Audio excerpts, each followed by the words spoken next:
Hi കൂട്ടുകാരെ, ഞാൻ പിന്നെയും വന്നിട്ടുണ്ട്. അപ്പോൾ എന്നെ കാണാനേ താഴത്തെ വീട്ടിലെ ചേട്ടൻ വന്നിട്ടുണ്ടേ.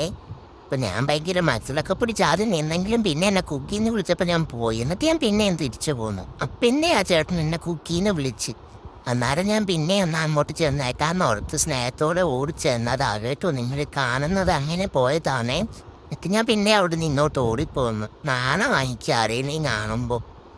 അപ്പം അമ്മ ഇങ്ങനെ ചെടിക്ക് വെള്ളമൊക്കെ ഒഴിക്കുമായിരുന്നു. ഞാനൊന്ന് അതൊക്കെ നിന്ന് നോക്കാന്ന് ഓർത്ത് അമ്മയുടെ കൂടെ അങ്ങനെ നടക്കുമായിരുന്നു. അന്നേരം അമ്മ അതിനകത്ത് എന്തോ വളമിട്ട്. അപ്പം ഞാൻ അതൊന്ന് ജസ്റ്റ് ഒന്ന് മണത്തൊക്കെ കടിച്ചൊക്കെ നോക്കി. അത് അമ്മ വഴക്ക് പറയുന്നതാണേ.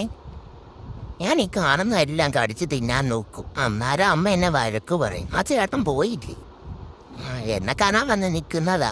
ഞാൻ അഴിച്ചു വിട്ടുന്നത് കണ്ടപ്പോൾ കയറി വന്നതാ. ഇതാണ് എൻ്റെ അച്ചാച്ച കാവറയ്ക്ക് പോവാൻ നിൽക്കുക. അപ്പം ഞാനിങ്ങനെ വണ്ടിയുടെ അവിടെ ചുറ്റിപ്പറ്റി നിൽക്കുവാണ്. അച്ചാച്ച പോവുക. ചിലപ്പോൾ പോയിട്ട് കഴിയുമ്പോൾ എനിക്ക് ഒറ്റയ്ക്കൊന്നും കൊണ്ടുവരാറൊന്നുമില്ല. ചിലപ്പോൾ ഇറച്ചിയൊക്കെ കൊണ്ടുവരും.